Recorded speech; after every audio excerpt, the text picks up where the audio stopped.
नमस्कार दोस्तों, मैं डॉक्टर भावेश।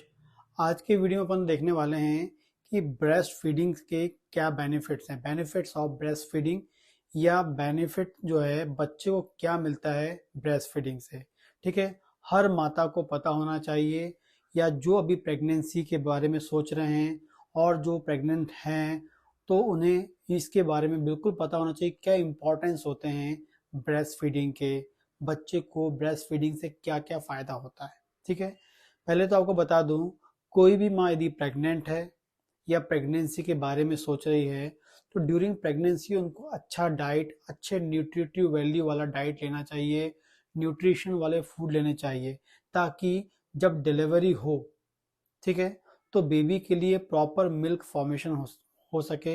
एंड अगली बात करते हैं, जब डिलीवरी हो जाए उसके बाद भी माता को अच्छा डाइट लेना चाहिए क्योंकि प्रॉपर डाइट लेंगी तभी उनकी बॉडी में प्रॉपर मिल्क फॉर्म हो पाएगा और प्रॉपर मिल्क फॉर्मेशन हो पाएगा तो बच्चे को अच्छा मिल्क सप्लाई होगा जो बच्चे के लिए बहुत अधिक लाभदायक है, बहुत अधिक बेनिफिशियल है। ठीक है, जनरली बात करते हैं तो डिलीवरी के बाद यदि नॉर्मल डिलीवरी होती है तो उसमें करीब करीब आधा एक घंटे के बाद क्या होता है, माँ का दूध प्रॉपरली बच्चा ले सकता है, माँ का जो दूध है प्रॉपरली आने लगता है और बच्चा दूध पी लेता है। लेकिन यदि सिजेरियन की बात करते हैं, सिजेरियन सेक्शन से यदि किसी का डिलीवरी हो रही बच्चे की, ठीक है, तो उस कंडीशन में उनको 4 से 5 घंटा लग सकता है माँ का जो दूध है प्रॉपरली बच्चे के लिए अवेलेबल हो सके, तो ये 4 से 5 घंटा लगता है। ठीक है, इस बीच में उनको बच्चे को जो है अपने मन से जो होता है, कई बार कुछ लोग देखा है जो होती है आपकी हनी जिसे हम बोलते हैं शहद, वो दे देते हैं, बिल्कुल नहीं देना चाहिए, इंपॉर्टेंट पॉइंट। ठीक है, आपका जो डॉक्टर बोले वो करना चाहिए।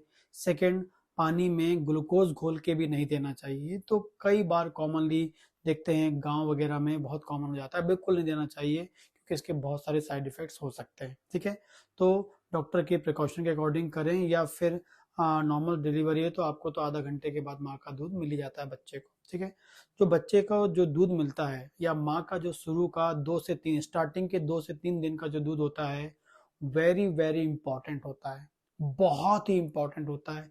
क्यों? उसको हम बोलते हैं कोलेस्ट्रम। ठीक है, बोलते हैं कोलेस्ट्रम, बोलते हैं कोलोस्ट्रम बोलते हैं। ठीक है, और ये शुरू के 2 से 3 दिन आता है। ठीक है, जो शुरू का जो 2 से 3 दिन का जो दूध होता है उसे वो एक्चुअली में वो कैसा होता है, हल्का पीले रंग का, गाढ़ा होता है और स्मॉल क्वांटिटी में आता है, हल्के पीले रंग का, गाढ़ा और स्मॉल क्वांटिटी में आता है। ठीक है, और येलो थिक और स्मॉल क्वांटिटी में आता है, करीब के 10 से 40 ml करीब वो आता है। ठीक है ना, और इसमें रिच नंबर में प्रोटीन होते हैं, अच्छे खासे इसमें प्रोटीन्स होते हैं, एमिनो एसिड्स होते हैं, इसमें फैट भी होता है लेकिन उतना ज़्यादा नहीं होता, लेकिन फैट भी होता है। इसके अलावा इसमें आर्चिडोनिक एसिड होता है।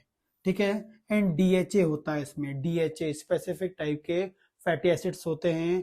आर्चिडोनिक एसिड, डीएचए एक स्पेसिफिक टाइप के फैटी एसिड्स होते हैं जो बच्चे के ब्रेन के डेवलपमेंट के लिए, ब्रेन की सेल को मैच्योर करने के लिए, ब्रेन के जो फंक्शन है उसको रेगुलेट करने के लिए होता है। जो ब्रेन सेल्स होती हैं वो डीएचए और आर्चिडोनिक एसिड्स या स्पेसिफिक टाइप के जो फैटी एसिड इससे मिलकर बना होता है, उसमें जो रिच नंबर में इसको यहाँ पर मिलता है। विटामिन ए इसमें अच्छा होता है, विटामिन के इसमें होता है, बी कॉम्प्लेक्स इसमें होते हैं। ठीक है, जो नेचुरली बच्चे को मिल रहे हैं, विटामिन सी इसमें होता है, जिंक होता है, बहुत इंपॉर्टेंट जिंक होता है इसमें जो बच्चे की थाइमस ग्लैंड के फंक्शन के लिए बहुत जरूरी होता है। इसके अलावा इसमें इम्यूनोग्लोबुलिन, बनी बुनाई एंटीबॉडी, बना बुना एंटीबॉडी उनको मिलता है बच्चे को माँ के दूध से। आईजीए और आईजीजी नाम का इम्यूनोग्लोबुलिन मिलता है इसमें। और ये जो इम्यूनोग्लोबुलिन होती है, जो बनी बुनाई एंटीबॉडी बच्चे को मिलती है कोलोस्ट्रम से, ये जो होता है क्या करता है, वायरस की बीमारी, small pox, polio, measles, influenza जो है वायरल डिजीज जो है उनसे बचाता है। ये जो बने बनाए एंटीबॉडीज हैं ये बच्चे को स्मॉल पॉक्स, चिकन पॉक्स, ठीक है, इन्फ्लुएंजा हो गया, इसके अलावा पोलियो हो गया एंड मीजल्स, इनसे बचाता है। ठीक है, और आपको बता दूं, खसरे का जो मीजल्स का टीका 9 महीने के बाद लगता है। क्यों लगता है?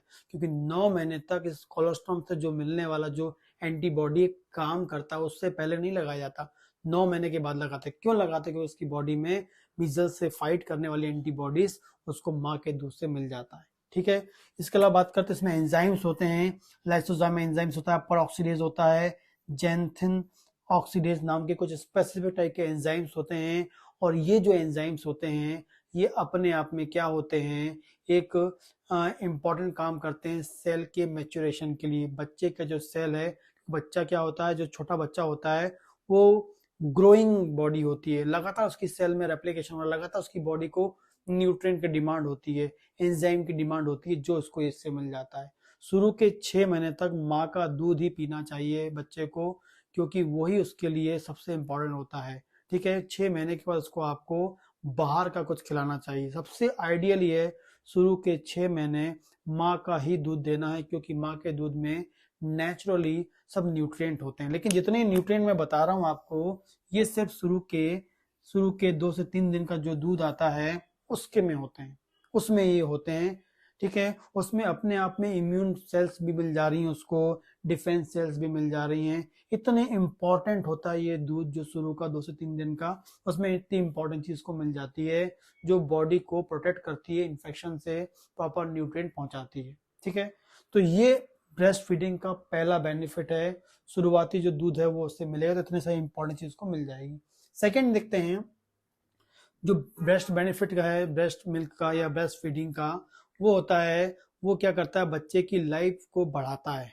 क्योंकि बच्चों में कॉमन डिजीज, मतलब कॉमन एक सिंड्रोम होता है, रेयर होता है लेकिन होता है, उसका नाम होता है सडन इन्फेंट डेथ सिंड्रोम।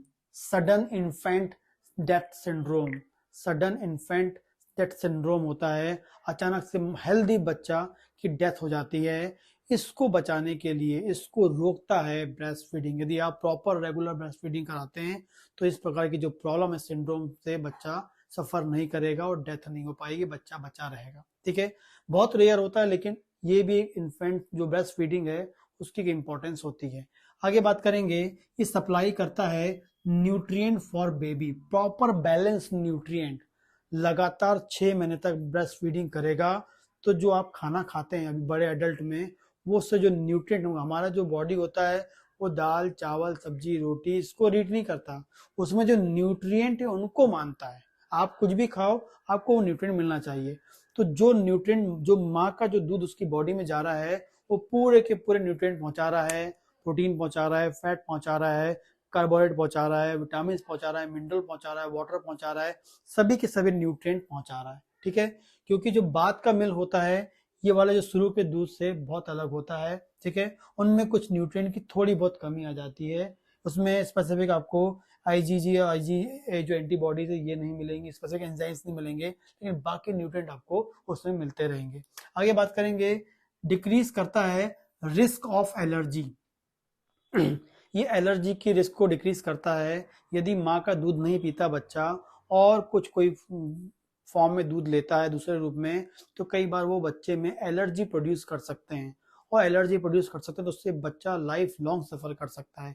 इसलिए माँ का दूध ही देना चाहिए, एक्स्ट्रा कुछ भी नहीं। यदि माँ का दूध आ रहा है तो वन एंड ओनली माँ का दूध दीजिए। माँ का दूध नहीं आ पा रहा है तो माँ को अच्छे न्यूट्रिएंट दीजिए। कई लोग क्या करते हैं, माँ का दूध नहीं आ रहा बोलते हैं, क्यों नहीं आता है? कई बार काउंसलिंग से निकल के आता है कि माँ ही प्रॉपर न्यूट्रिएंट नहीं ले रही है। माँ न्यूट्रिएंट नहीं लेगी तो माँ का जो शरीर है वो कैसे दूध फॉर्म करेगा, मिल्क कैसे फॉर्म करेगा?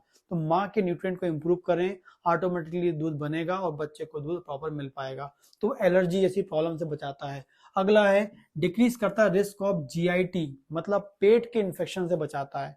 क्योंकि यदि आप कोई, जो आप माँ का दूध पी रहे हैं वो तो एकदम स्टेराइल होता है, नेचुरल होता है, और उसमें किसी प्रकार कोई इन्फेक्शन नहीं होता है, वो ऑटोमेटिकली एक इन्फेक्शन से बचाने वाला होता है। लेकिन यदि आप उसको छोड़ के कुछ और देते हैं माँ के दूध के अलावा, तो हो सकता है कि वो उनके पेट में इन्फेक्शन पैदा करे।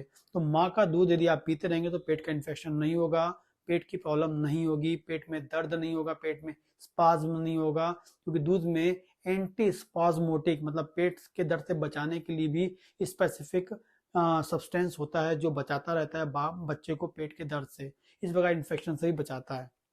इसके अलावा कई बार देखा गया है, बहुत कॉमन स्टडी में देखा गया है कि कई बार जो बच्चा है डायरिया से, इन्फेंट की जो डेथ होती है डायरिया से हो जाती है। नवजात शिशु की जो डेथ होती है डायरिया के कारण होती है। वो इसलिए होती है जब माँ का दूध ना पी के कुछ और देते हैं तो कई बार वो उनकी बच्चों में डायरिया प्रोड्यूस करता है। इतना खतरनाक डायरिया प्रोड्यूस कर देता है कि बॉडी के अंदर का जो पूरा पानी है वो लेट्रिन से बाहर निकलता है, बॉडी डिहाइड्रेट हो जाती है। तो उस कंडीशन से, डायरिया की कंडीशन से बचाता है यदि माँ का दूध आप पीते हैं, बच्चा माँ का दूध पीता है और बच्चे को माँ का दूध पिलाते हैं तो डायरिया से आप बचे रहेंगे और डायरिया से होने वाली जो डेथ है उससे आप बच पाएंगे। ठीक है। अगला है risk of all type, her type के इन्फेक्शन से, क्योंकि जो माँ का दूध होता है सबसे सिक्योर, हेल्दी, न्यूट्रिटिव होता है, इन्फेक्शन से फ्री होता है, पूरे प्रकार के इन्फेक्शन से बॉडी को बचा देगा। इसलिए माँ के दूध पे इंपॉर्टेंस देना है शुरू के 6 महीने। एंड उसके बाद बात करेंगे ब्रेस्ट फीड जो है उसमें रिच सोर्स होते हैं हार्मोन्स के, उसमें इंपॉर्टेंट टाइप के हार्मोन्स के मटेरियल भी होते हैं जो उसकी बॉडी में हार्मोन्स को सप्लाई करवाते हैं। इंपॉर्टेंट जो हार्मोन्स बॉडी में होते हैं, जो बॉडी की डिमांड होती है, वो भी उसको माँ के दूध से मिल जाते हैं। तो इतना इंपॉर्टेंट काम करता है ब्रेस्ट फीड। तो ब्रेस्ट फीडिंग कराना बहुत जरूरी है बच्चे की हेल्थ के लिए, बच्चे के फ्यूचर हेल्थ के लिए, फ्यूचर हेल्थ को देखते हुए उसकी बॉडी डेवलपमेंट के लिए, उसको बॉडी को इन्फेक्शन से बचाने के लिए ब्रेस्ट फीडिंग कराना बहुत ज़रूरी होता है। क्योंकि इतने इम्पॉर्टेंट जो वर्क है या इतने इम्पॉर्टेंट न्यूट्रिएंट जो होते हैं माँ के दूध में उसके मिलते रहते हैं। यदि माँ का दूध आ रहा है तो उसको माँ का दूध पिलाएं, लगातार 6 महीने तक पिलाएं और 6 महीने के बाद आप उसको इंट्रोड्यूस करें पहली बार कोई दूसरे सब्सटेंस। ठीक है। यदि आप ये करते हैं तो आपका बच्चा हेल्दी रहेगा, बार बार इन्फेक्शन से बचेगा, बार बार इन्फेक्शन से, चाहे वो कफ एंड कोल्ड हो, चाहे वो पेट वाला हो, चाहे वो लूज मोशन वाला हो, चाहे फीवर वाला हो, कोई भी इन्फेक्शन से वो मतलब बॉडी उसको बची रहेगी क्योंकि माँ के दूध में इतना न्यूट्रिएंट होता है जो बच्चे को बचाता है। ठीक है। कोई क्वेश्चन हो तो आप मुझे कमेंट कर सकते हैं और यदि आपको मेरा वीडियो पसंद आता है प्लीज़ लाइक करें और इस प्रकार के वीडियो के लिए मेरे चैनल को सब्सक्राइब कर लें। नमस्कार।